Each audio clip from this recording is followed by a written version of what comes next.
Welcome. Thank you. Look forward to talking about that today. If you can make the coaching call, that'd be awesome. All right, what's up, everybody? Welcome. Devin is out sick today, but I want to cover a hot topic. So I sent out an email with a video, and I said, hey, what is the one thing that is keeping you from closing 2 to 3 more loans a month? I should have said 20 to 30 for Kim, but I'll just go 2 to 3. That'll be the next one, Kim. That'll be specifically to you. What is keeping Kim from closing 20 to 30 more loans a month? And see what she says. But there's Martine's in the house. What's up, brother? How you doing, man? How you guys doing? Good, man. Nice to see you. Doing good. You got a good mic there. I think you missed your calling, Merle. Radio voice. So I wanted to talk about cold calling because that was the number one response that I got was close second was burnout. So we'll cover that another day this week. But I wanted to, as a group, just shoot, fire, aim, and talk about what is keeping you from closing 2 to 3 more loans a month. And sometimes, most of the time, it's a very, very, very small tweak, very minimal change to your daily routine. And then it comes down to persistency, consistency, if that's even a word. Persistency, is that a word? Being persistent and consistency. There you go. Hey, man, it works, right? It's our show. It's our show, so we can say what we want. So if somebody wants to chime in, I would love to hear what you guys feel. What is it a feeling? Is it a fear? Is it fear of rejection, fear of failure, fear of the unknown when it comes to making those darn calls? Because that's about everybody, like a majority of the people that tell me the number one thing is making those phone calls on a persistent, consistent basis. Does anybody want to chime in on the chat there and say, here's what it was for me, or just unmute yourself and chime in and say, here's what it is for me?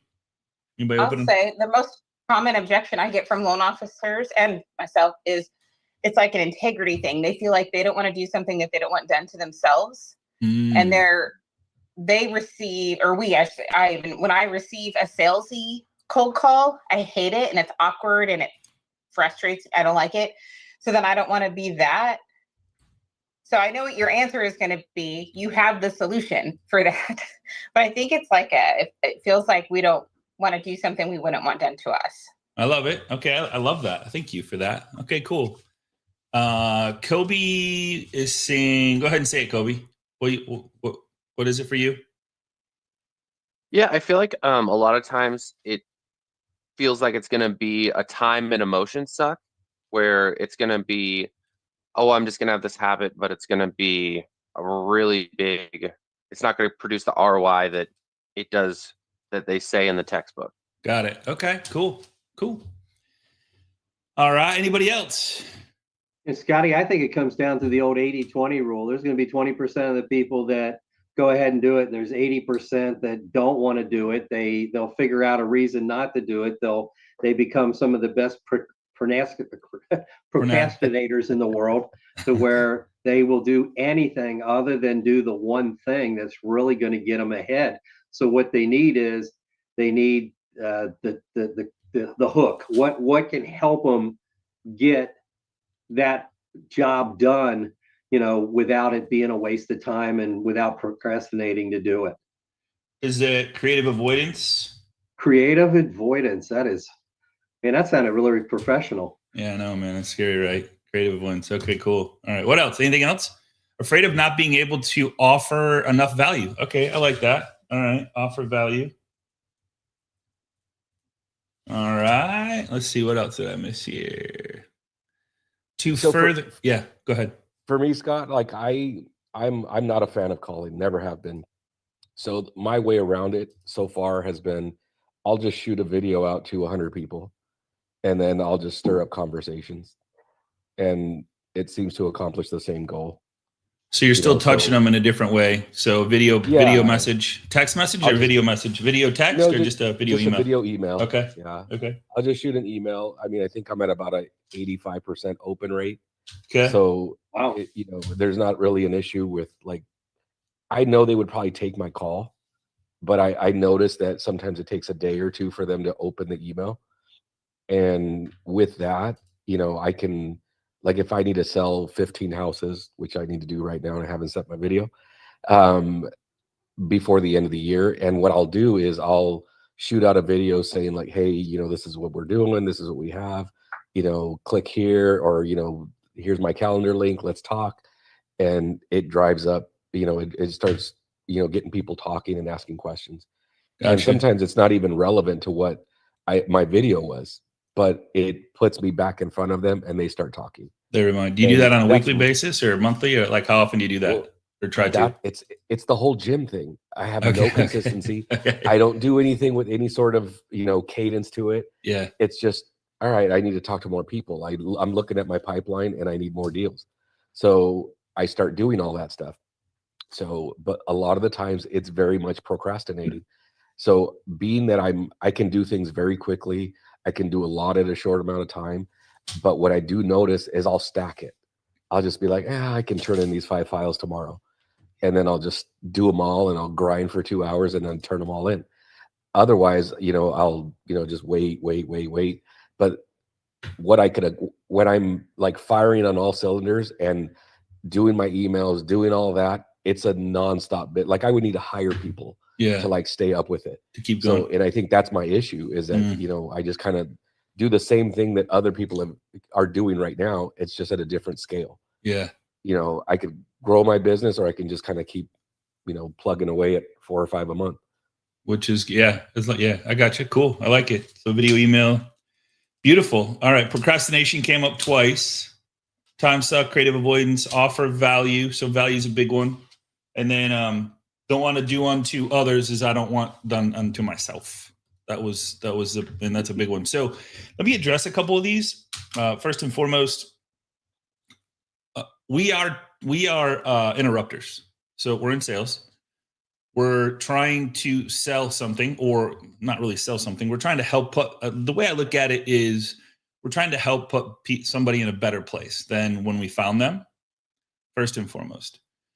Number two, when I go back to interrupter, we do interrupt people, but it's for a very short period of time. And here's the thing: they're going to do it with someone.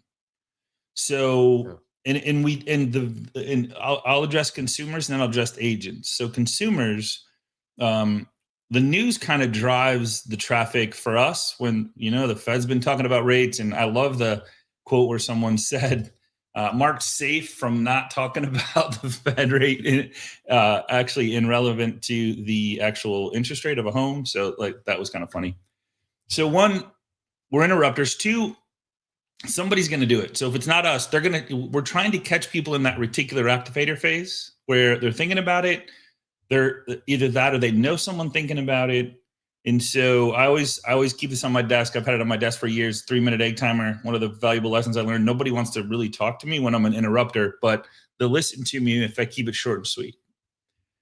Two is, if I don't call, I have no chance of getting a yes or helping put somebody in a better place, whether I work with them or not. That's the big one for me. So if I just avoid it or don't send that email, don't send that video email, somebody's going to do something. And we're competing right now. I saw a HELOC commercial from Rock. I don't know if you guys saw that or not, but HELOC, they're putting HELOCs out there, and they're talking about fixing up your home or redoing this or redoing that. So it's like, they're getting people, like, think about this. If you're getting people at the HELOC, what's after a HELOC? Refinance when the rates come down, debt consolidation. So they're thinking, okay, I'll get the HELOC now, have them as a customer, continue to market and drip on them until it's time when the rates come down to do a refi and consolidate the whole thing together. Take the big rate, the small rate, put it together when it makes sense. Huge. So the other thing is, I think, isn't it? So we don't want to do unto others. We don't, it's a time suck. I want to address that one. The time suck. Is it really a cold call if we're calling somebody we know in our past database? A lot of people have a hard time calling their past database. Is it a cold call? No. So does procrastination comes in, creative avoidance comes in, offer. So do I have an offer for a past database? Maybe. Yes. Maybe, right? am You will I once you start yeah. talking. Yeah. So it's digging up what they're thinking in the like, we don't know what's going on behind closed doors. We sometimes don't want to know, but sometimes if we just bring a couple things up that we're doing to help put people in a better place, will it not trigger something? I mean, it's called a trigger, right? There's triggers that go, I never even thought about that. Or it's funny we were talking about that. Or trigger is maybe redoing the kitchen, redoing the master bath, putting an addition on, putting a new roof on, a new roof. There's all these different things that we can help with. So is it a gut check that I'm going to get told no? I mean, here's the funny part, and I think I've said this before. What do our parents say to us when we're growing up? No. Don't talk to strangers. Don't talk to strangers. So it's a thing inside of us that we're not even supposed to do, and it's part of our core. So we have to overcome that piece, and we have to let that piece go. I listened to a book called Let 'Em. Has anybody heard that? Listen to that book, audiobook? It's amazing. So it's like, just let them.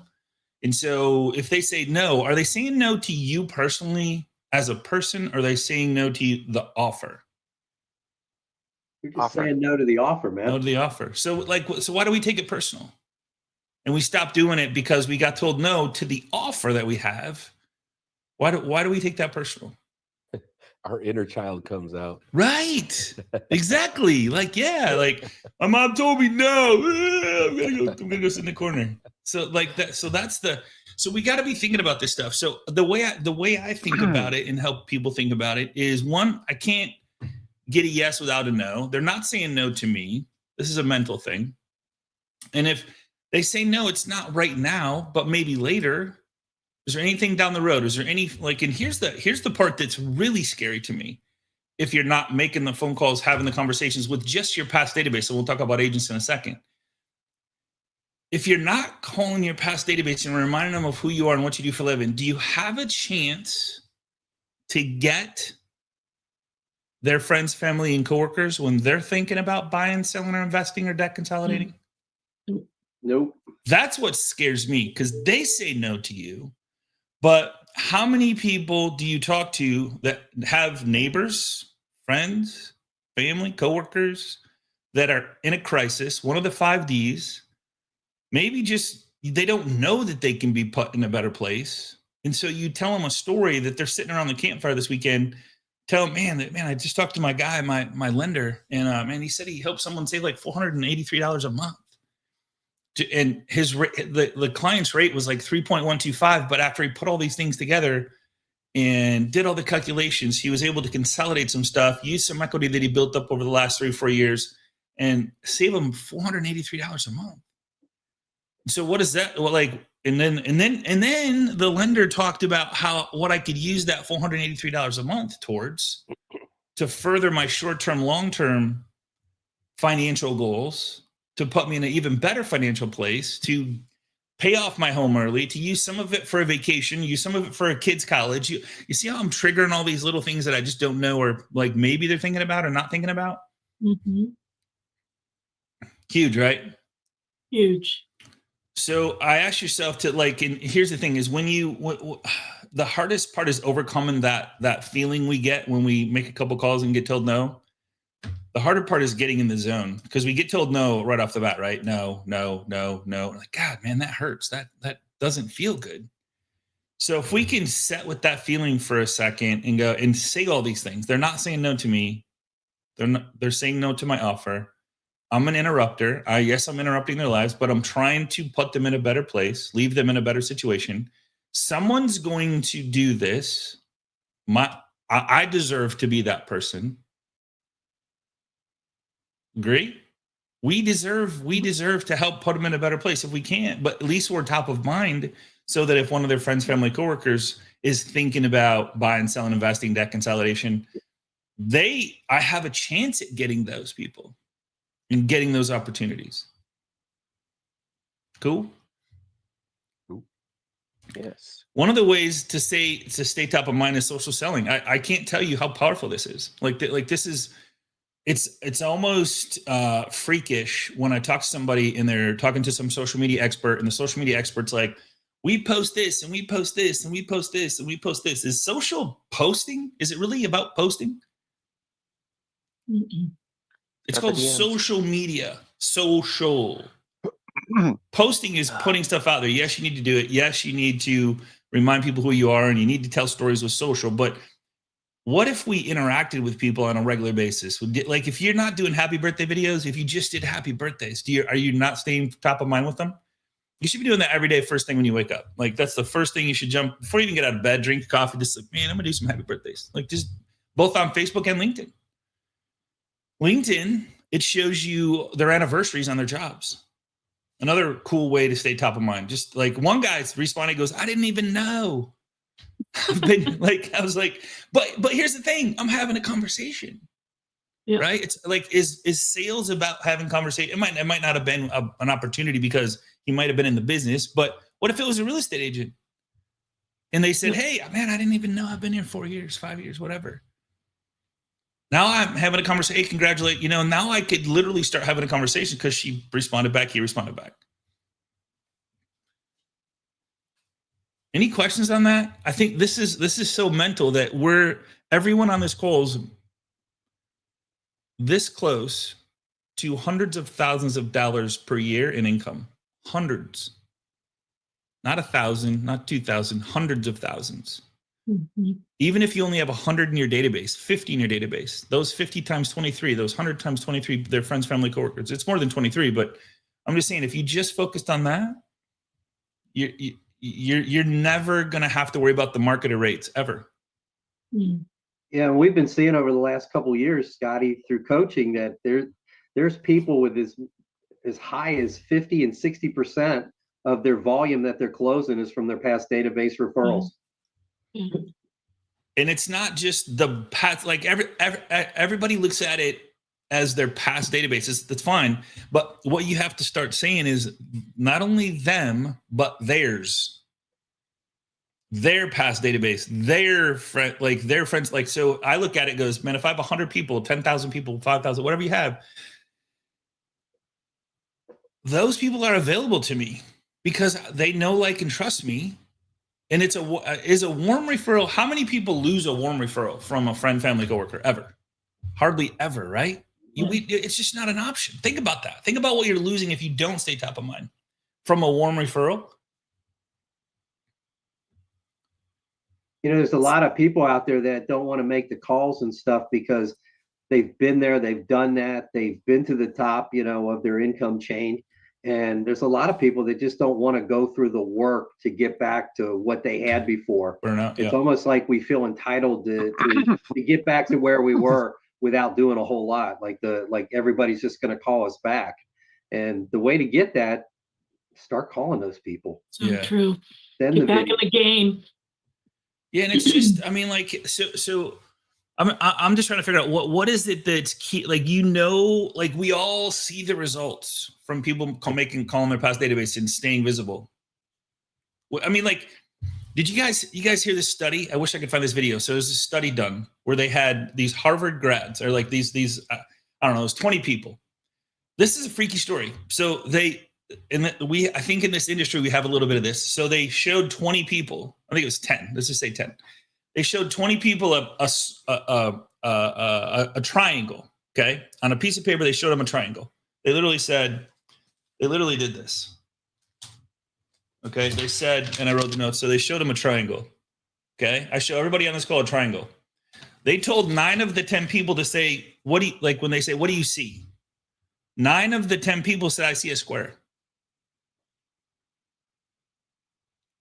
Square, square, square, square, square, square, square.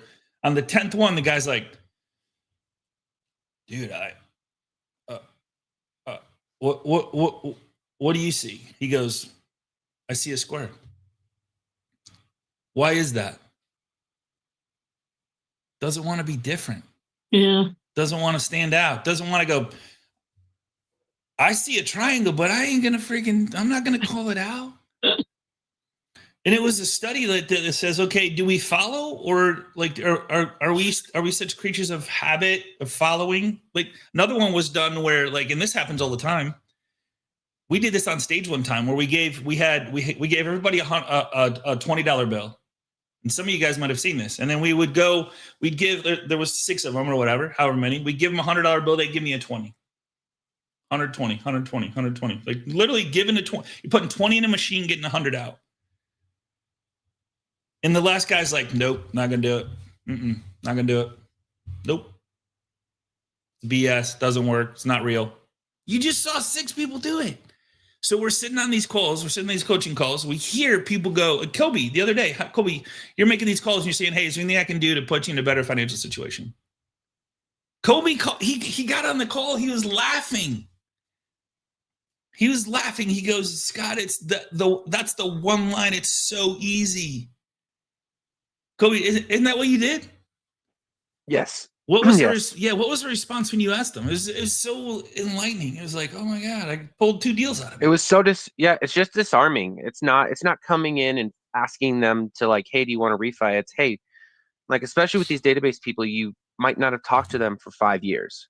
So you're just coming in with the most disarming conversation by just asking, how is your financial position? And yeah, it makes the conversation flow so easily. And how long do those conversations last? 3 minutes, 2 minutes? What, like, hey, just checking in? Yeah, How's it maybe. going? I love our egg timer thing where like most of the time I'm in and out in 2 or 3 minutes if it's just, hey, thanks for calling. But like the second that somebody starts actually going in, and like I had one person that wanted to talk specifically about, hey, if I did a debt consolidation, it's important. I want to do that. And I think that's the biggest reason why for me, I also, one of the powers that I'm doing, I just put in the chat, is that like, I think a lot of times when people go blindly into their database, they just go into like, well, this person closed 5 years ago. Whereas like your CRM does tell you like, what's the rate, what's their LTV? Because like I felt really sad because I got someone excited about an refinance, but I hadn't looked and made sure that their LTV was high enough for them to do debt consolidation. So I guess that would be just my only piggyback, is like, do like a little bit more research to make these calls can even take just the blind, hey, let's just help, but like, hey, we have a better sensor that this is a warm opportunity. Yeah. Cool. Too easy. Scott, I've got a success story on that. Yeah, please. So yeah, Thursday I was making database calls and connected with a gal who was not even a little bit on her radar to move, and she's got a super low rate. So really it was just a check-in call, and then using my, hey, good people know other good people, let me know if you have any friends, family, coworkers who want to have questions about refinancing or purchasing, let me know. And she goes, well, I really would eventually like to move. Oh, okay. And I'm like, oh, tell me more. Because we just talked about the house and the improvements she's made to it and what she's planning on doing next. And she wanted a referral to a contractor. So this really Wow. Spiraled. Super, right. It's super surprising. I'm like, oh, tell me more. She goes, well, when I got on this call with you, I was in the car sitting in traffic and I don't like my commute. And I said, okay. And she said, I really want to live more north, but I bought here because it was affordable. And, but I don't think I'd have enough money for down payment, blah, blah, blah. I don't think I could afford it. And I'm like, well, let's look at your equity position. I go, really? Let's talk to your agent. Let's figure out let's get a CMA. Let's have them see what you've done to the house. And let's not do any more work to the house until you talk to them. Love it. And so then, so we had a lengthier conversation about it. And I mean, she'd have like $100,000 to put down, but she had no concept of that she would have that much. So then I called the agent, texted the agent, and this is a client from several years ago. Yeah. Yeah. That's a good call. And then, what's funny? The agent didn't respond to me quickly, and she's not one of my top partners. She didn't respond. So the next morning I texted her, should I refer her to a different agent? I'll be happy to do that. You get a response? Nice. Yeah, Love she it. freaked out. She's like, oh my God, no. Sorry. Let me get right on that. I'll go to her house today. It's like, excellent. Of course you would. Yeah. Like what happened yesterday? You can't even respond? You know what happens though? It puts you in the position of power. 100%. Because Yeah. it was like, I'll send this to one of my agents who actually works if you're not going to respond.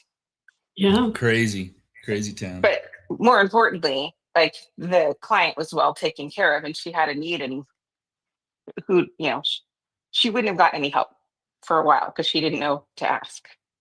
So there's a Yes. story. So just real quick, there's a story that Kim just told that you guys can use. Man, I talked to a I talked to a man. Yes. I love helping clients that hate their commute to work. Man, just want to call it. Man, are you good? Yeah, man. I'm like that's it. Like you open up a Pandora's box when you I talked to a client today that was in the middle of her drive to work, and she's like, I hate this drive, but I don't know if I can this, I don't know if I can that. After working out the numbers, she's got $100,000 to put down on a new house. She's like, I'm selling, done. I'm out of here. I'm gonna go buy. I don't have to drive. You know anybody that's going through that you work with? Yeah, use the use the imperial we, yeah. because we are a team here on this call. Yeah, so say yeah. we Yeah. just talked to a client who hated her commute, and we're going to help her. We were able to help her realize she has $100,000 in equity and could buy somewhere closer to work. Huge story. You can even post that out there.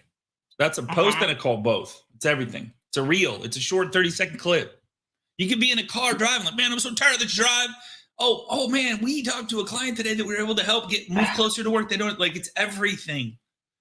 All in one. Now you trigger like, man, I'm tired. Like how many people go, I'm tired of that. Yolanda, what you got? Hello. All right, let me go to somebody that can find my mute button was nowhere to be found. I just wanted to share something I've done. I've not done it recently, but it's really, really helped me. So and it helped me jumpstart the calling, because call reluctance is a big deal for me. And not because I don't want to do it, but I just get busy and I relegate it to the background. So what I do is I identify like 10 names, right, every day. And I just send them a text. How are you doing? It's been a long time. I heard from you. I would love to hear from you. Give me a call when you have a chance today. So I send that out, and they now begin to call me. And that just helps me at least be able to know how they're doing. And I gets me a little bit in the flow of picking up my phone. Great idea.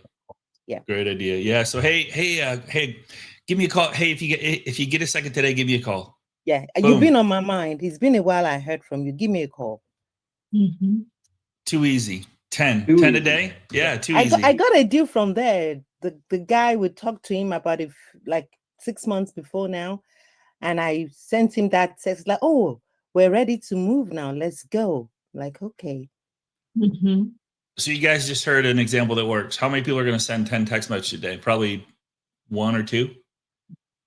Like, why would you? Like send 100. I don't know. Like, it depends on how many deals you want, right? Just copy and paste. Copy paste. Put their first name in there. Copy paste. Hey, when you get a second, give me a call today. I was thinking about you. Okay, boom, boom, boom, boom, boom, boom, boom. Copy paste. Or reach the app and do 50 of them. Just be ready for your phone to ring and answer your call when it rings. Right? Answer your phone. Thank you for sharing. That was awesome. So in the get busy part, here's another piece I think, and I'm glad you brought that up because I'm taking notes. So get busy. So people go, man, if I because you can control your volume. You want to close 2-3 more deals a month? Make those phone calls. I'm not saying make cold calls. I'm saying like text people that you already know, call people you already know, have conversations. If you do, here's the thing, you're going to find out how many, and here's what I want you to track. How many calls do I need to make, or how many text messages do I need to have conversations with calls coming into me to get a deal? There's a number. I just don't know what it is. Maybe it's 20, 30, 40, 50, 60, 70, 80, 90. If it's think about this. If it's 100, think about this. If it's 100 text messages with 100 conversations, or I don't think it will be, but maybe. If it's 100 and you did 10 a day, that's 1 every 2 weeks. That's only 10 a day, 50 a week, 100 in 2 weeks, and you get a deal from 100. But what if you get 1 in 50? Now you get 1 a week. You just every month you just change it up. Maybe 1 times email every week for sure. But maybe one month is a text message. Next month is they're not going to remember when you called. And make it at the end of the month, But the more you stay top of mind, visible, have those conversations, there's always a holiday. Just calling to wish you happy Halloween, happy Thanksgiving, Merry Christmas. We have something coming up every single month from here on out. If you do that, if you do 10 a day, 50 a week, 200 a month, what do you think your December and January is going to look like?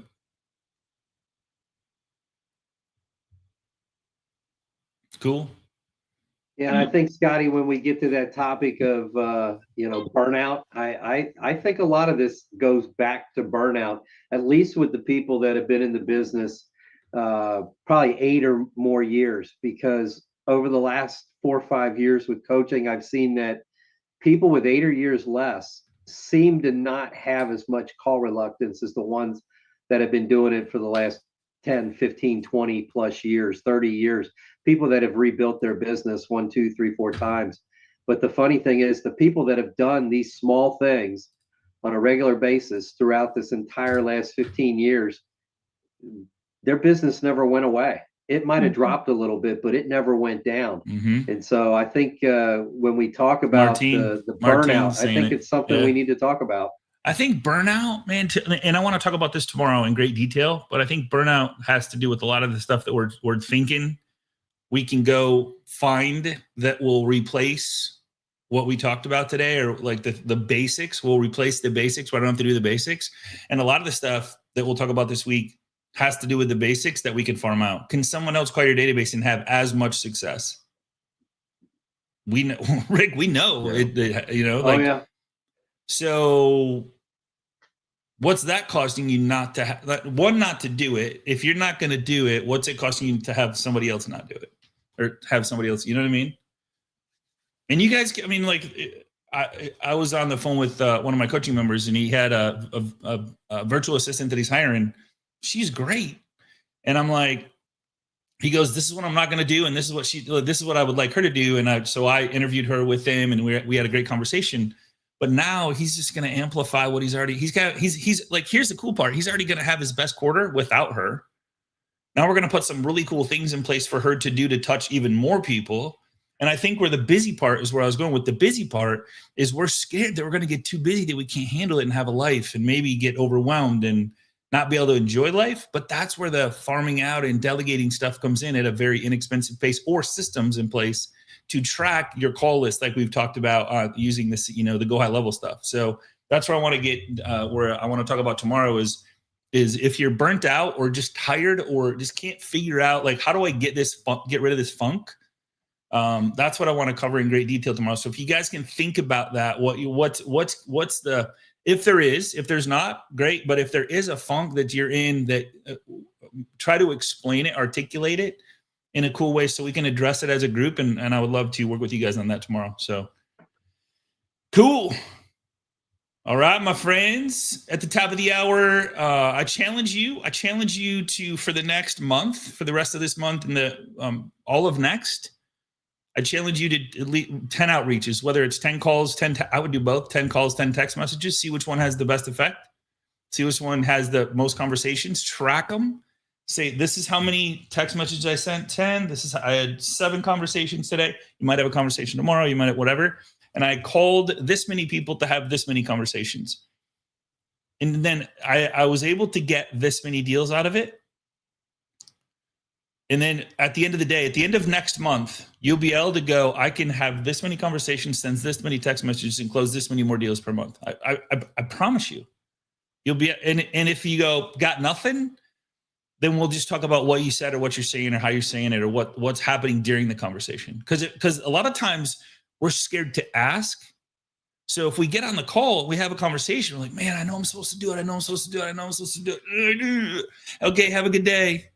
They're not thinking, how can I give you a referral? How can I do business with you? How can I send somebody that's thinking about buying, selling, investing? They're not thinking about that. They're not. So if you're doing it to have conversations, you have to overcome that fear of not asking and just say, hey, is there anything I can do to put you in a better financial situation, short-term, long-term? That's it. So simple. It's so broad. Well, I don't know. What could you do? I don't know. What do you need? Like then it's a different conversation. Then throw this out the window. Like this this go next. But here's the thing. Once you get a deal on call number 3, 4, 5, whatever, keep going. Do the 10. Don't stop at 5. Okay, I got a deal. Good. I'm done today. Do 5 more. Let's track the numbers. Cool. And then if you go, man, I can't handle the business.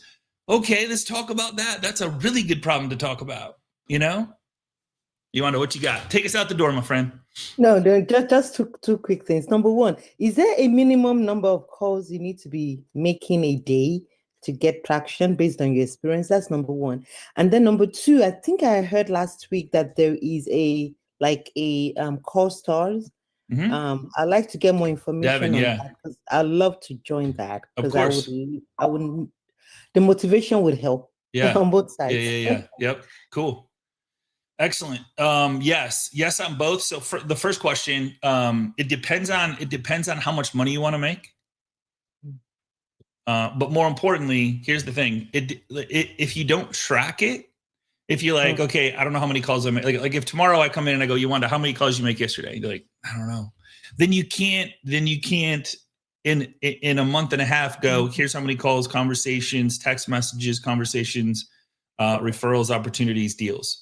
So that's where I'm telling you, it's such a comforting feeling when you know how many calls, conversations you have to have, text conversations, email conversations that you have to have per week, per day, per whatever.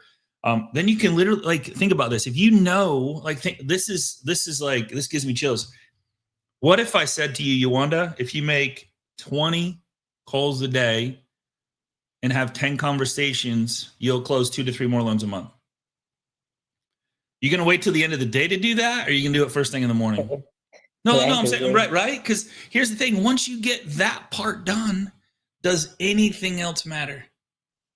Then it's creating a referable experience so that the people that are coming into you have just like, oh my God, man, if you don't work with Yolanda, you're a special kind of stupid. Because she's amazing. She'll create a referable experience. She answers all your questions. She educates you. She makes sure she's putting you in the best loan, best scenario, short-term, long-term. She asks you hard questions that you got to think about. I mean, you have to go with her. That's where you have to track the calls, conversations. But then some of you guys have the first conversation today, get a deal, and you're going to stop. Because it's like, oh, yes. Day's over. No, man, do 9 more. Track it so that, because you might go 20 more and get 0. Make sense? And then you knock them off the list for the next time you call so that maybe you get one on the first one the next time. Yeah. So tomorrow I will get the link for All Stars in Yolanda. I'll send it to you. See, let me make sure they're doing it today because I know Rickard, you sit in on that, right? Yeah, I'll be in there today. Okay, cool. I know Devin's out sick today, but I will for sure get that for you and make sure everybody can join if you guys want to. All right, my friends. Appreciate you guys. Honor to be a part of your life. I hope you got a little bit of nugget out of today. And man, I challenge you to track. More so track. Don't stop when you do get a deal, because you will. Having conversations is just part of what we do. You're an interrupter. You're leaving people in a better place, whether you work with them or not. Because they get to work with you, they get to be a part of your life, and go into it with 0 expectations of anything in return, but to leave them in a better place. And I'm telling you, that removes the fear of rejection, fear of failure, fear of the unknown. And you guys have an amazing day. Take care, everybody. Be safe. You too. Thank you. All right. Thank you. Bye. Bye-bye.